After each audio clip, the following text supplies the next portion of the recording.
All right, good morning, everybody, and welcome to the EQIP subgroup meeting. And this is an exciting time for EQIP because we are actually in the middle of open enrollment. So everybody is encouraged to make sure that they're getting their list into CRISP.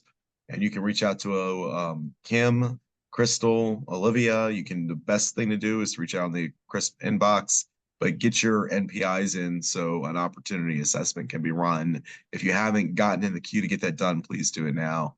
The other thing that I wanted to remind everybody, MedChi is helping anyone, regardless of whether they're a member, regardless of whether they're a physician, if they're eligible for EQIP and they need help, we're happy to have a meeting with them. We're also happy to let them be in any one of our EQIP entities. This is particularly helpful if you have a practitioner who doesn't meet threshold or for one reason or another, or there'd be a benefit in them working with other folks on a similar bundle. If you want to do that, please reach out to us sooner than later. But once you find out you have an issue with somebody, you can reach out to us and we're happy to help. So I'm going to turn it over to Krista now, who's going to give a short ahead update, and then Kim's going to drive the train from there after that. So Krista, it is all yours. Great. Thanks, Jean. And good morning, everyone. I'm Krista Spiker. I'm the Deputy Director for Payment Reform at the HSCRC. I want to provide a brief update, very brief update on the current status of AHEAD. Negotiations with CMS are ongoing, and the state remain hopeful that the additional clarity that folks are anxious to receive will be provided in the near future. And we are very optimistic that EQIP will continue through 26. We have communicated to CMS the significance of the operational decisions you are required to make and the need for timely information to support these efforts. We don't have anything formal in writing from CMS regarding timing at this point in time, but we will certainly keep folks updated. And we really just appreciate your patience and understanding as we navigate a really complex and challenging period. So that is the update. I'm happy to take any questions. Can't say that I'll be able to provide a lot more information, but happy to take any questions. Does anybody have any questions with regards to the AHEAD issue? Okay, Kim, take it away. Awesome. Okay. Okay, so moving on to our data release schedules. As you all know, the Q4, the episodes for ending in Q4 and the final reconciliation data for Prometheus PY3 or program year 3 is in the portal right now. So those of you who are currently active and or were active in PY3, you can go in and see your information in the portal. For PY4 data, which is the program year we are currently in, we do have data in the portal for episodes ending through January. And as you can see from how the release schedule looks here, we're going to be updating that data every single month. So be sure to log into your portal on a regular basis so you can keep track of where you're standing in. Okay. Now I'm going to turn this over to Crystal. Olivia, did Crystal ever make it on? I'm here. Yeah. Oh, perfect. All right, Crystal, take it away. Hi, everyone. So we're just going to kind of speak through the EQIP Entity Portal being migrated over to CRISP Portal. So as many of you know, the EQIP Portal now lives within the CRISP Portal. So all EQIP users, being administrative proxies as well as lead care partners, you should be accessing EAP through the CRISP Portal as of June 30th. If you are having any issues with that, please feel free to reach out to us and we can go ahead and troubleshoot and make sure you're able to access EAP.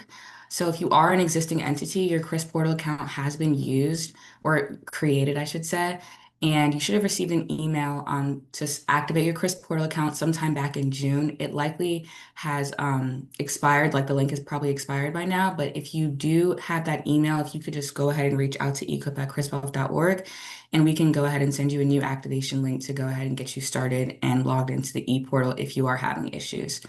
And I just want to have a quick little note that if you are submitting new administrative proxies, it is required that they must have a CRISP portal account to be able to access the ePortal, since the only method of accessing the ePortal is through the CRISP portal. So if you're submitting new administrative proxies for PY5, if this is a brand new person who has never served as an admin proxy before, please reach out to us first, and we can go ahead and make sure that they get a CRISP user account set up, and then you can go ahead and add them as an admin proxy. And in the case that you are perhaps the HIE administrator for your organization, you can also go into the CRISP portal and create a user account for them. And if you do have questions on that, I'm very happy to walk through that. If you just reach out to equip@crisphealth.org, we can answer all questions regarding that. But just a quick little administrative note. Next slide. So this is what you'll be seeing when you log into the CRISP portal for the first time or anytime. You'll see the reports tile if it's been provisioned to you. So you'll click through the reports tile, and that'll lead you to your dashboard, and you'll go to the Medicare population tile, and that'll lead you to the EQIP enrollment portal. And once you click that, you'll be able to see EAP. And so this is the view you'll likely see if you are looking to enroll. We have the actual program period, which is PY5, starting January 1st of 2026. Then you will see your EQIP entity number and name for your entity in the right corner. And then you'll also have the Start Enrollment Process tab. So that is where you'll go to begin new enrollment, or if you are a repeating org or entity, this is where you'll go to kind of look over your enrollment from last year, add or take away from anything that you might want to. And then you also have the enrollment deadline. So this is kind of like a little clock that we have as a reminder of how many days we have left in the enrollment period. I do want to just advise, if you are looking to enroll in EQIP, the deadline is August 29th, but we do recommend that you try to get those applications in at least by the 20th, just so everything can be set up in case you have any questions or have any concerns, that those things can be answered before you submit your application. Once you submit your application, you are able to edit it up until August 29th, but after August 29th, no edits can be made to your EQIP application. So we just wanted to put that note out.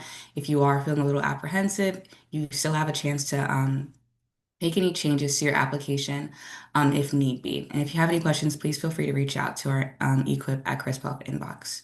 And then I'll pass it on back over to Kim. Thank you, Crystal. Okay, now we're going to move on to enrollment updates. So just want to level set here for the different dates that are going on, because I know sometimes it can be a little confusing. Sometimes it kind of confuses me a little bit. So I wanted to put something down so that everybody understood exactly what they're looking at and where we're at. So we are currently in the program year for participation period, and that runs from January through December 31st of this year, 2025. Performance year 5, which we are enrolling in right now, begins January 1st of 2026 and runs through December 31st of 2026. So again, right now, July through August, we are in the enrollment period. From there, September through December, that's when we get all the CMS vetting done, all of the eligibility auditing done, and then the contracting gets done. And then, you know, while that's happening, the current performance year for PY4 will end in December. So just make sure that you're keeping track of where you're at in your performance year, and then also note that you still have paperwork and stuff to do to make sure that you can participate in PY5. I want to also note to please be on the lookout for emails from the EQIP inbox for any kind of maybe asking for more information from you, or giving you information regarding your eligibility status, etc. And also be on the lookout for DocuSign documents. And I'll remind you again before the contracting actually goes out. But please make sure that your providers are on top of their email inboxes, because DocuSign documents for contracting are going to be coming out to them directly. It's not going to be going to the administrative proxy. It'll be going directly to the actual provider. And if they don't sign the contract, they won't be able to participate. So it's really important that, you know, that time of year from September through December, you keep a super duper eye on your inbox and make sure that, you know, we complete all the steps. Okay. All right, so for new entities, and this is for brand new entities who've never participated in EQIP, you're going to start by sending us an email at the equip.crishealth.org or at crisphealth.org inbox. Then we will direct you as to what your next steps are going to be. If you're brand new, just like Crystal said, please make sure you get that request into us by the 20th of August. And that's just to give us some cushion to make sure that we have all your accesses in place and give you time to actually go through the application process, which takes about 30 minutes. And then have time to review it and make sure that it's everywhere. It's exactly how you want it to be before it actually gets submitted at the end of the month. For the PY4 entities, your administrative proxies or your lead care partners, those are the ones that must log into the actual portal itself and complete the enrollment. And again, as Crystal stated, remember, you're not going in through the old login status. You will be going in through the CRISP portal.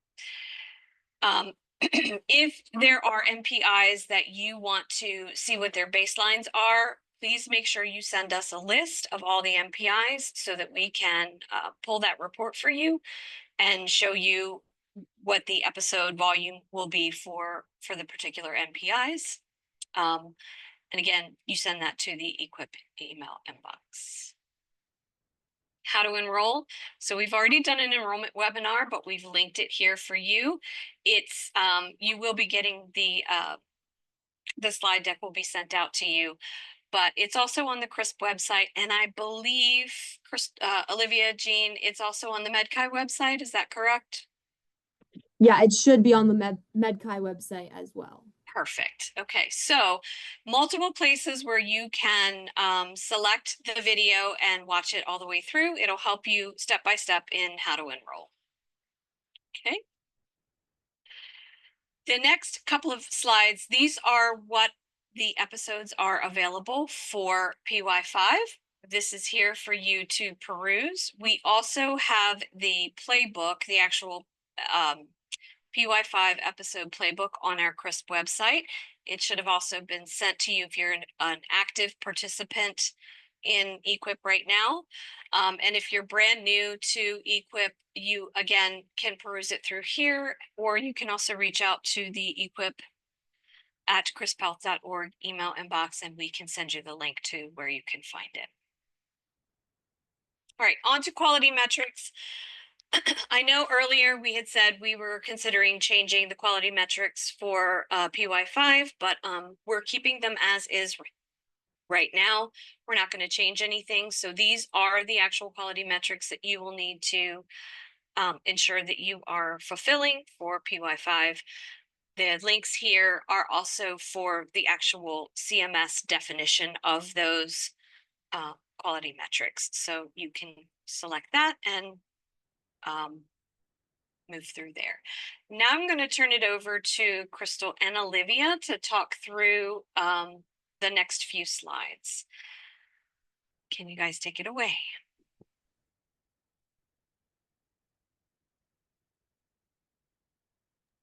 Olivia, you're on mute. Can you hear me now? Sorry, I was on mute as well. It was frozen. It was frozen, I think. That's really funny. Crystal, you're frozen on my end. Can you? Oh gosh. Okay, You now I sound- can hear you. There Okay. you go. All right. Perfect. Back on track.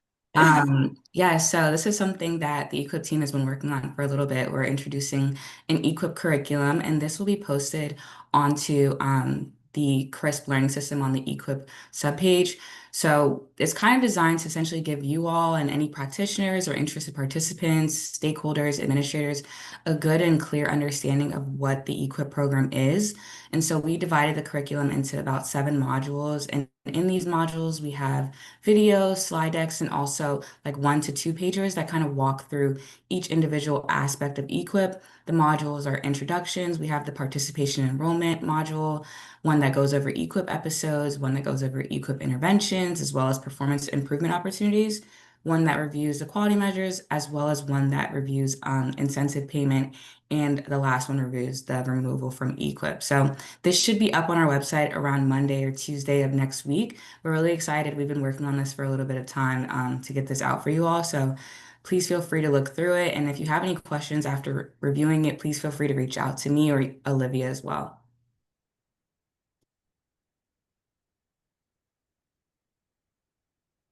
I think now we have our Q&A session, which means Are there any questions? So Olivia, go ahead, I Olivia. think we're going to start out with some questions that have been submitted in the past, just reviewing some basics, and then we'll have an opportunity for live questions at the end. So please feel free to put them in the chat or unmute yourself if you have questions along the way, or again, you can wait until the end. So I can start us off, Crystal. We're going to start by just going over some of the key players in EQIP. So what is a care partner? A care partner is a general practitioner, specialist, or other CMS approved practitioner that enrolls in EQIP. What is an EQIP entity? An EQIP entity is an individual care partner or a group of care partners that have enrolled in EQIP together and will be participating together in the program. What is an administrative proxy? An administrative proxy is could be a practice manager, an external consultant, or whoever the entity would like to engage to help them monitor their performance in the program and help with enrollment. What is the Care Redesign Program or CRP entity? The CRP entity is responsible for aggregating care partner agreements and issuing the incentive payments to the payment remission source that's indicated by the entity during the enrollment period. And then what is the difference between the HSCRC, MedChi, and CRISP, and how are they all related? What are their roles? So essentially, the HSCRC and CRISP are the EQIP program administrators. They facilitate enrollment, calculate episodes, monitor performance, maintain reporting requirements, and determine the incentive payments. And then MedChi, the Maryland State Medical Society, works closely with the HSCRC and CRISP to support EQIP and its participants through outreach, education, and administrative support. Okay, great. Thank you, Olivia. And now we're going to get into some of the questions we often get about the methodology of EQIP. So the first question is, what data is used for EQIP? So EQIP episodes are constructed from claim and claim line feed, which is essentially CCLF data, and that's provided by CMS to the state of Maryland. And so within this data file, it contains Medicare final action claims for all Part A and Part B services that are received by beneficiaries who live in the state of Maryland, regardless of where these services were rendered. Another question we quite often get is, how does my data get into EQIP and hence get to Medicare? So episode triggers and episode relevant costs are derived from these Medicare fee-for-service claims. And so there's no additional reporting requirements for EQIP participants, since EQIP utilizes claims data as a part of standard billing practices. And then how are EQIP episodes triggered? So each episode has a different definition that uses clinically validated codes. And these EQIP episodes are triggered by the submission of a specific code or a claim specified by a relevant procedure or diagnosis through an ICD-10 code, a CPT code, or an HCPCS code. And to review these specific trigger codes, we do have them in our episode playbook and also in our workbooks, which can be found within the playbook on our website. And then what costs are included in the EQIP episodes? So the total relevant costs for a single episode include all Medicare Parts A and B claim payments for a beneficiary for services that are rendered during the episode period and defined as relevant according to the PACES episode grouper. And lastly, how is the target price calculated? So an EQIP entity target price is calculated by determining the average total relevant episode costs among all clinical episodes attributed to its care partners during the baseline period for each enrolled clinical episode category. And the preliminary target prices are available at the start of the program year, and the final target price will be made at the end of the program year after inflation adjustments and standardizations have been applied. Thanks, Crystal. So now we're going to talk about some of the questions we get regarding quality metrics. So what are the submission codes that are required for each quality measure? So the submission codes for each of the 3 measures are actually linked on this slide. The slide deck will be shared with the group following this meeting. If you have any questions about the submission codes or needed additional information, please feel free to reach out to myself or the EQIP inbox. Again, they are linked here in this slide deck. Do the quality measures need to be done each time a patient comes in or at least once within the year? So for each attributed episode, the HSCRC will assess whether the 3 quality measures were performed by any practitioner within the year preceding the end of the episode period. And so the quality metrics only need to be billed once within the year preceding the end of the episode period to get credit. And then we have a few different questions kind of all grouped into one here. So do the quality CPT codes need to be submitted at the same time the qualifying trigger code is billed? Can the quality CPT codes be submitted with any claim in the year? Does the triggering practitioner have to be the one billing for the quality metrics? And can the quality CPT codes be submitted by any practitioner? Do the practitioners, or does that practitioner have to be an EQIP at all? So to answer all of those questions again, if you see the above statement, so it's for each attributed episode, the 3 episodes need to be billed once within the year. So no, it does not have to be at the same time as the qualifying trigger code is billed. And it can be done by any practitioner who sees that patient. That practitioner does not have to be participating in EQIP. And then the last question is, what if I typically record quality metrics in other ways? So I do just want to emphasize that EQIP quality measures are measured through claims data only. So those submission codes, again, other methods of quality reporting will not satisfy the EQIP requirements. Awesome. And now we're going to kind of go into the incentive payments, one of the questions we get about that. So is the incentive payment a lump sum payment? So yes, the incentive payment will be paid in full directly to the payment or mission source indicated by the EQIP entity when they complete their enrollment. And when would I get my incentive payment? So incentive payments are typically distributed 9 to 12 months after the end of the performance year. So incentive payments for PY3 should be expected around the fall of this year, 2025. Incentive payments for PY4 should be expected around fall of 2026. And incentive payments for PY5, which is what we are in the enrollment cycle for currently, will be expected around fall of 2027. Next slide.